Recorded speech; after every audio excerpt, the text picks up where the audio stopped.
स्वर्णनगर नाम के गांव में मीनाक्षी अपने माँ पिताजी के साथ रहती थी। उसे बचपन से ही सजने संवरने का शौक था। साथ ही उसे दूसरों को सजाना भी बहुत अच्छा लगता था।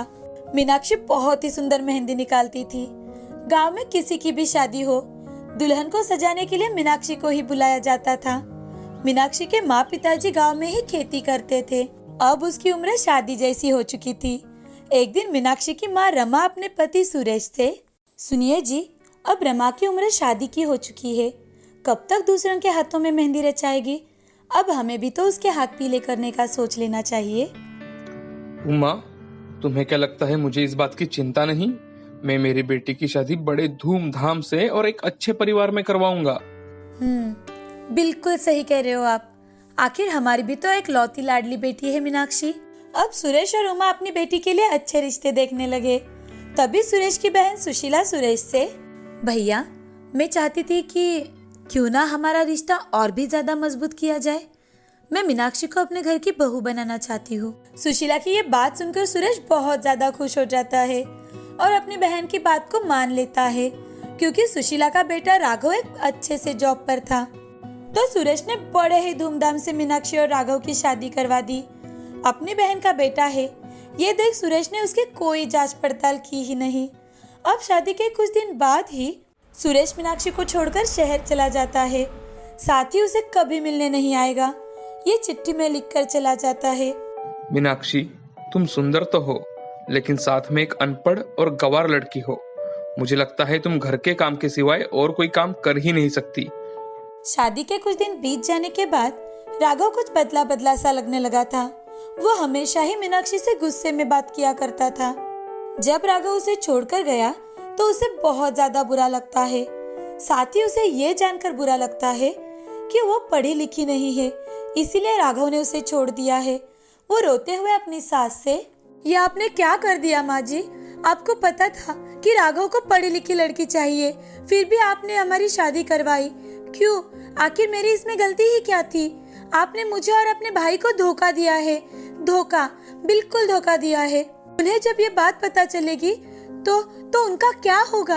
ये सोच सोच कर तो मेरी जान जा रही है। सुशीला मीनाक्षी को समझाते हुए, नहीं बेटी, मुझे ये बात बिल्कुल भी पता नहीं थी। मैंने जब राघव से पूछा तो उसने तुम्हारा नाम सुनते ही हाँ कर दी थी। मैं अपने बेटे के साथ साथ अपनी भतीजी की जिंदगी खुशियों से भर देना चाहती थी। तुम दोनों को खुश देखना चाहती थी। तुम जो समझ रही हो वो बिल्कुल गलत है। मीनाक्षी सुशीला की बात सुनकर अपनी सास के गले लगकर जोर जोर से रोने लगती है। उसे कुछ भी समझ में नहीं आ रहा था कि अब क्या किया जाए। अब वो अपने पिताजी से बात करने के लिए उन्हें फोन लगाती है तो उसकी माँ फोन उठाती है। हेलो हेलो माँ, मैं मीनाक्षी बात कर रही हूँ। क्या चल रहा है? पिताजी की तबीयत कैसी है माँ? क्या बताओ बेटा, जब से तुम्हारी शादी हुई है तुम्हारे पिताजी की तबीयत कुछ ठीक नहीं रहती। अब मीनाक्षी अपने पिताजी से मिलने के लिए उनके घर आती है और कुछ दिन उनके साथ ही रहने का फैसला करती है, लेकिन बीमारी में ही उसके पिताजी का देहांत हो जाता है। अब मीनाक्षी पर उसकी सास और माँ की भी जिम्मेदारी आ चुकी थी, क्योंकि कई साल पहले ही उसके ससुर जी गुजर चुके थे, तो वो तीनों एक साथ ही रहने लगी। अब कुछ दिन ऐसे ही गुजर जाते हैं। मीनाक्षी के पिताजी ने उसकी शादी के लिए कुछ कर्जा लिया था, जिसे चुकता करने के लिए उन्हें खेती भी बेचनी पड़ी थी। उन तीनों के सामने अब 2 वक्त की रोटी का भी सवाल था। उसी में एक दिन गांव के सरपंच की बेटी की शादी थी, तो सरपंच की बेटी सरपंच जी से, पिताजी, मुझे मेहंदी सिर्फ और सिर्फ मीनाक्षी दीदी से ही लगवानी है। अरे बेटे, हमने तुम्हारे लिए शहर से एक पार्लर वाली बुलाई है, तुम उसी से मेहंदी लगवा लेना। नहीं पिताजी, मुझे सिर्फ मीनाक्षी दीदी के हाथ से ही मेहंदी लगवानी है। अब सरपंच जी मीनाक्षी के पास आकर उससे, मीनाक्षी बेटे, मेरी बेटी की परसों शादी है, तो क्या तुम उसके हाथों में मेहंदी लगाओगी? सरपंच जी, आप तो जानते हो कि मेरे हालात कैसे हैं। मीनाक्षी की बात अभी पूरी भी नहीं हुई थी कि बीच में ही सरपंच जी, देखो मीनाक्षी बेटा, अब जो हो गया सो हो गया, लेकिन अब अपनी जिंदगी को वहीं पर रोक के कौन सी अच्छी बात है? अब तुम पर इतनी सारी जिम्मेदारियां हैं, तुम्हें अब कुछ ना कुछ करना ही होगा। कब तक ऐसे रोते हुए जिंदगी गुजारोगी? और हाँ, मैं तुम्हें मेहंदी निकालने के कुछ पैसे भी दूंगा, ताकि तुम अपनी जिम्मेदारियां पूरी करने की शुरुआत कर सको। सरपंच जी की बातें सुनकर मीनाक्षी को एक सहारा मिलता है। एक जीने की उम्मीद मिलती है। और अब वो मन ही मन, नहीं अब बस बहुत हो चुका, अब मैं एक काबिल इंसान बनकर दिखाऊंगी, राघव को दिखा दूंगी कि मैं कोई गंवार लड़की नहीं हूँ। मीनाक्षी सोच विचार कर सरपंच जी को हाँ कह देती है। सरपंच जी भी मेहंदी निकालने के बदले में मीनाक्षी को कुछ पैसे दे देते हैं। अब वो गांव में दुल्हन हो या कोई फंक्शन हो, वो ही मेहंदी निकालने के लिए जाने लगी। उसकी मेहंदी के चर्चे चारों ओर फैलने लगे थे। मेहंदी निकालने के साथ साथ ही वो अपने घर पर ही मेहंदी के कोन बनाकर बेचने लगी। उसकी मेहंदी को अच्छा रंग चढ़ता है, ये बात सुनकर आसपास के गांव के लोग भी उसके पास आने लगे और मेहंदी के कोन खरीदने लगे कि आसपास के सारे गांव की औरतें उसी के पास मेहंदी निकालने के लिए आती। साथ ही उसे अलग अलग जगह से मेहंदी निकालने के लिए बुलावा भी आने लगा था। अब उसने अपने पास अच्छे खासे पैसे जमा कर लिए थे, जिन पैसों से उसने अपनी आगे की पढ़ाई पूरी की। साथ ही वो मेहंदी सिखाने के क्लास भी लेने लगी थी। अब उसने क्लास के लिए बहुत बड़ा हॉल बनवाया था, जिसमें बहुत सारी लड़कियां उससे मेहंदी सीखने के लिए आती थी। एक दिन राघव अपनी माँ से मिलने के लिए अपने गांव जाता है, तो उसे पता चलता है कि उसकी माँ अब मीनाक्षी के साथ ही उसके गांव में रहती है। तो वो अपने माँ से मिलने के लिए मीनाक्षी के घर पहुंच जाता है। अब वो मीनाक्षी की ये तरक्की देखकर बहुत ज्यादा चौंक जाता है। साथ ही मीनाक्षी के क्लास में पढ़ाने की कला देखकर उसे अपनी गलती का एहसास हो जाता है और वो अपनी माँ, पत्नी, अपनी सास से वो हाथ जोड़कर माफी मांगता है। उन तीनों की जिम्मेदारियां अपने ऊपर लेता है। साथ ही मीनाक्षी का काम भी अब बहुत जोरों से चल रहा था। अब चारों मिलकर खुशी खुशी रहने लगते हैं। इस कहानी से हमें ये सीख मिलती है कि काम कोई भी हो, अगर मन लगा कर करो और पूरे विश्वास के साथ करो तो तरक्की मिलती ही है। कानपुर शहर में गोविंद नाम का व्यक्ति अपनी पत्नी नीला के साथ रहता था। गोविंद की कानपुर में बड़ी सी नाई की दुकान थी। उसके दुकान में विकास नाम का एक लड़का काम किया करता था। विकास बाल काटने का काम करता था। कुछ दिनों से गोविंद का धंधा अच्छा नहीं चल पा रहा था। एक बार जो आदमी बाल काटने के लिए आता था, वो दोबारा कभी नहीं आता था। इस बात से परेशान होकर एक दिन गोविंद नीला से, मेरी अब समझ में आया है कि मेरा धंधा क्यों नहीं हो रहा, क्योंकि विकास को अलग अलग हेयर कटिंग आती ही नहीं। तो अब हम क्या करेंगे? नहीं तो कोई दूसरा आदमी रख के देख लो। अरे ये क्या बात कर रही हो तुम? इतनी जल्दी अच्छा हेयर कटिंग करने वाला कौन मिलेगा हमें? अगर हम हमारे गांव के लक्ष्मण को यहाँ ले आए तो वो तरह तरह की नई हेयर कटिंग बहुत अच्छे से करवाता है। उसके हाथ में तो जादू है, जादू। उसकी बीवी गुजर जाने के बाद बहुत मुसीबत में है बेचारा। मैं सोच रहा हूँ क्यों ना मैं उसे यहाँ लेकर आऊँ। लक्ष्मण अपने 2 बच्चों के साथ रहता था, लेकिन जब से उसकी बीवी इस दुनिया को छोड़कर चली गई थी, तब से लेकर आज तक करीब 6-7 महीने हो चुके थे। उसने कुछ भी काम नहीं किया था। जी, आपको उसमें ज्यादा पता है, तो आपको जो ठीक लगे वो कीजिए। तो ठीक है, मैं कल ही गांव जाकर लक्ष्मण से मिलता हूँ। अब गोविंद सुबह जल्दी ही अपने गांव के लिए निकल जाता है। वो अपने घर जाकर अपने माँ बापू से मिलता है। अब वो लक्ष्मण से मिलने के लिए उसके घर जाता है और उससे, नमस्ते लक्ष्मण, कैसे हो भाई? भाभी जी चले जाने के बाद तो तुम बहुत अकेले हो चुके हो। अगर तुम मेरे साथ शहर चलोगे तो हम दोनों मिलकर मेरी हेयर कटिंग की दुकान चलाएंगे और उसमें से जो मुनाफा आएगा हम दोनों बांट लेंगे। गोविंद, बहुत अच्छा लगा तुम यहाँ पर आए। क्या कहूँ भाई, मैं बहुत डर रहा था कि अब मेरे बच्चों का क्या होगा, कुछ समझ में नहीं आ रहा था। अच्छा हुआ तुम भगवान की तरह आए, अब लगता है सब ठीक हो जाएगा। लक्ष्मण अपने बच्चों को साथ लेकर अगले ही दिन गोविंद के साथ शहर में आता है। शहर में आने के बाद गोविंद ने लक्ष्मण को एक घर भाड़े पर दिलवाया। दूसरे ही दिन गोविंद लक्ष्मण को अपने दुकान पर ले जाता है। ये देखो लक्ष्मण, ये है हमारी दुकान। अब हम दोनों मिलकर इसे अच्छी तरह से चलाएंगे। लक्ष्मण के आते ही गोविंद ने विकास को काम से निकाल दिया। लक्ष्मण नई तरीके से और बड़े ही सफाई से लोगों की हेयर कटिंग करता था। ये देखकर लोग हैरान हो जाते थे। अब धीरे धीरे दुकान पर लोग आना बढ़ने लगे। कुछ ही दिनों में उनका धंधा अच्छे से चल पड़ा और काफी पैसे भी आने लगे। गोविंद मुनाफे का आधा हिस्सा लक्ष्मण को दे दिया करता था। ये देख गोविंद की पत्नी के मन में ईर्ष्या जागने लगी। वो एक दिन गोविंद से, अजी सुनते हो, दुकान तो हमारा है और दुकान का सारा सामान भी आप ही लेकर आते हो।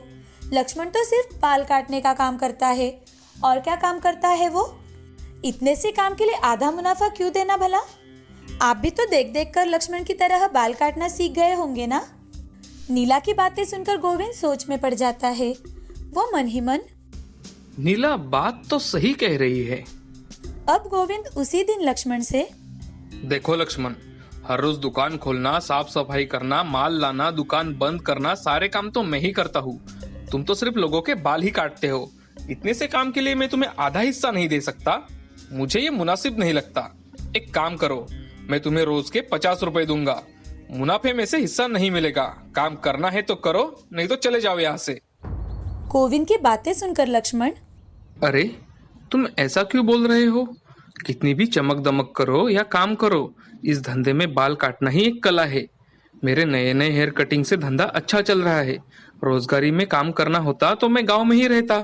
तुम इतनी बेतुकी बातें क्यों कर रहे हो गोविंद? लक्ष्मण की बातें सुनकर गोविंद गुस्से में आ जाता है और लक्ष्मण से, क्या मैं बेतुकी बातें कर रहा हूँ? तुम लालची हो गए हो, लालची। गांव में वैसे ही बैठे थे तुम। मैं तुम्हें उठाकर यहाँ लेकर आया हूँ और उल्टा तुम मुझे ही कोस रहे हो। तुम्हारे जैसे बाल तो मैं भी काट सकता हूँ। लोग मुझे और मेरी दुकान देखकर यहाँ आते हैं, तुम्हें देखकर नहीं। मुझे तुम्हारी कोई जरूरत नहीं है। निकल जाओ अभी के अभी यहाँ से। लक्ष्मण वहाँ से चला जाता है। लक्ष्मण दुखी मन से घर पहुँचता है। घर जाते ही उसका बड़ा बेटा उससे, पिताजी, क्या हुआ है? आप आज इतनी जल्दी कैसे आ गए? लक्ष्मण अपने बेटे को सारी घटी घटनाएं बताता है। तभी लक्ष्मण का बेटा उससे, पिताजी, आप दुखी मत हो। हमारे पास कुछ पैसे हैं ना, हम अभी एक छोटी सी दुकान शुरू करेंगे और हम दोनों भी आपके काम में मदद करेंगे। ये बात सुनकर लक्ष्मण चौंक जाता है और साथ ही खुश भी हो जाता है। कुछ दिन ऐसे ही बीत जाते हैं। फिर लक्ष्मण ने गोविंद की दुकान के पास ही एक छोटी सी बाल काटने की दुकान शुरू कर दी। उसके बच्चे भी उसके साथ हाथ बटाने लगे। पहले पहले लक्ष्मण की दुकान छोटी होने के कारण ज्यादा लोग नहीं जाते थे। सब लोग गोविंद के दुकान पर ही जाते थे। ये देख एक दिन गोविंद लक्ष्मण से, देखा तुमने, लोग मुझे और मेरी दुकान देखकर यहाँ आते हैं। तुम यहाँ पर ज्यादा वक्त बर्बाद मत करो। जाओ गांव जाकर अपना काम करो। एक दिन वहाँ का जमींदार गोविंद की दुकान पर आता है और गोविंद से, गोविंद, मैंने सुना है तुम्हारे दुकान पर बहुत नए नए स्टाइल से बाल काटे जाते हैं। मैं सोच रहा था कि मेरे बच्चों के बाल तुमसे ही काट लूं, इसलिए मैं देखने के लिए आया हूँ। गोविंद के दुकान में एक आदमी बाल काट रहा था। लक्ष्मण को काम से निकालते ही गोविंद ने दूसरे आदमी को काम पर रख दिया था। उसके बाल काटने के तरीके को देखकर वो जमींदार के मन को कुछ अच्छा नहीं लगा। जमींदार को हेयर कटिंग पसंद नहीं आई। जमींदार गोविंद से, ऐसे बाल तो कोई भी काट सकता है, इसमें नया क्या है भाई? मैंने सुना था तुम्हारे यहाँ तरह तरह के नए नए हेयर स्टाइल करवाते हैं, इसलिए मैं यहाँ आया था। पर यहाँ तो कुछ और ही देख रहा हूँ। ऐसा कहकर जमींदार दुकान से बाहर निकलता है। उसी वक्त लक्ष्मण अपने बच्चों के बाल नई तरीके से और खूबसूरती से काट रहा था। तो जमींदार की नजर उस पर जाती है। वो लक्ष्मण के दुकान पर जाकर लक्ष्मण से, अरे वाह, तुमने तो बहुत अच्छे से और नए नए स्टाइल से बाल काटे हैं। मुझे ये बहुत पसंद आया। मैं कल अपने लड़कों को लेकर तुम्हारे दुकान में ही आ जाता हूँ। दूसरे ही दिन जमींदार अपने बच्चों को लेकर लक्ष्मण के पास बाल काटने के लिए आता है। जमींदार के बच्चों के लक्ष्मण नई तरीके के हेयर कटिंग करता है।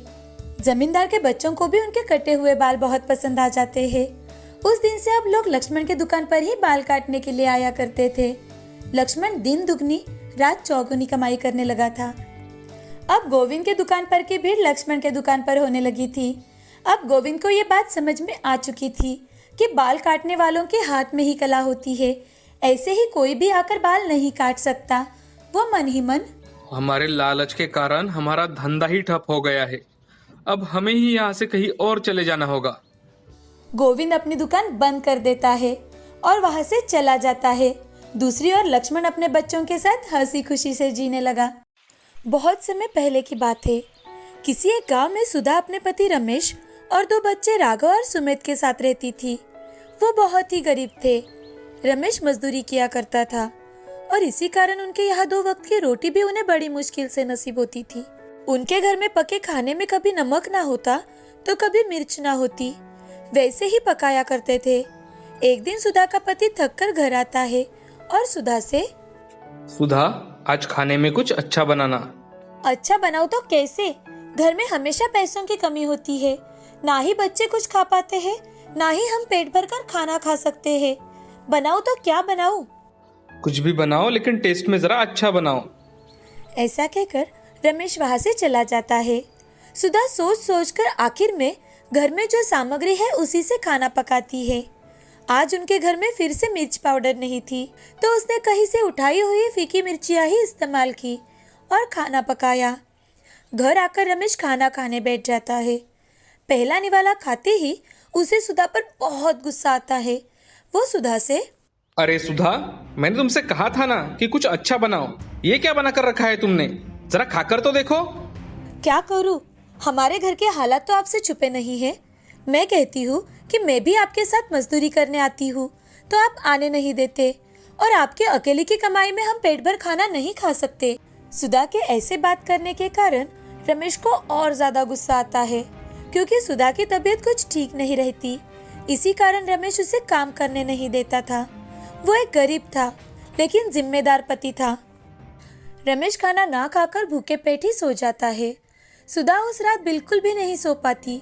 उसे बार बार याद आता रहता है कि रमेश आज फिर से भूखे पेट ही सो गए हैं, और वो सोचती है क्यों ना वो मर जाए, ताकि कम से कम घर में तीनों तो पेट भरकर खाना खा पाए।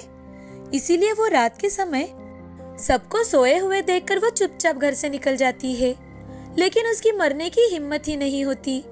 चलते चलते वो पास के गांव में पहुंच जाती है, जहां पर एक बहुत बड़ा पेड़ था, जिस पेड़ के नीचे दिन के समय भी खड़ा रहो तो अंधेरा लगे। तभी सुधा को कुछ आवाज सुनाई देती है। उस आवाज को सुनकर सुधा डर जाती है और मन ही मन, बाप रे, इस घने पेड़ को पार करते करते न जाने मेरे साथ क्या हो जाए। मैं ऐसा करती हूँ कि मैं रात भर इस पेड़ पर ही चढ़ जाती हूँ और सुबह होते ही घर वापस लौट जाऊंगी। डर के मारे सुधा उस पेड़ पर चढ़ जाती है। कुछ वक्त बीत जाता है। अब उस पेड़ के नीचे 7 चोर आते हैं, जो किसी बड़े घर को लूटकर अपना बंटवारा करने आए थे। उनमें से एक, देखो भाई, यही वो पेड़ है जहाँ इस समय कोई परिंदा भी अपना पर नहीं मार सकता। तो अब हम यही बैठकर अपना बंटवारा कर लेते हैं। और वो टॉर्च लगाकर बंटवारा शुरू करते हैं। अब 7 बंटवारे हो चुके थे। तभी उनमें से एक, अरे देख लो भाई, ये 7 बराबर हिस्से मैंने कर दिए हैं। तभी ऊपर बैठी सुधा ने चोरों की सारी बातें सुन ली। अब वो एक अलग ही आवाज निकालकर चोरों से, भाई, आपने 7 हिस्से तो कर दिए, उसमें से एक मेरा भी तो निकालना बाकी है। सुधा की आवाज सुनते ही वो आवाज की ओर टॉर्च घुमाते हैं, लेकिन सुधा इस तरह से छुपी थी कि उन 7 में से कोई उसे देख नहीं पाया, और वो घबराकर सारा लूटा माल वहीं पर छोड़कर भाग जाते हैं। अब सुधा नीचे आ जाती है और सुबह होने से पहले ही अपने घर चली जाती है, और वो अपने पति को धीरे से आवाज लगाती है, खोलिए खोलिए दरवाजा खोलिए, जल्दी जल्दी दरवाजा खोलिए। रमेश दरवाजा खोलता है तो वो देखता है कि सुधा एक टोकरी में बहुत सारा सोना, चांदी और पैसे लेकर खड़ी है। वो उसे अंदर लेता है। तभी सुधा, देखिए तो मैं क्या लेकर आई हूँ। अरे सुधा, ये तुम्हें कहाँ से मिला? और तुम रात भर कहाँ थी? जब मेरी नींद खुली तब से मैं तुम्हें यहाँ वहाँ देख रहा हूँ। सुधा रमेश को सारी बातें बताती है। अब 1-2 साल में ही धीरे धीरे करके वो थोड़ी सी जमीन खरीदते हैं, बैल खरीदते हैं और अपना घर भी अच्छा खासा बना लेते हैं। अब वो दोनों मिलकर अपने बच्चों का स्कूल में दाखिला भी करवाते हैं। साथ ही वो अपने जैसे कुछ लोगों की मदद भी करते हैं।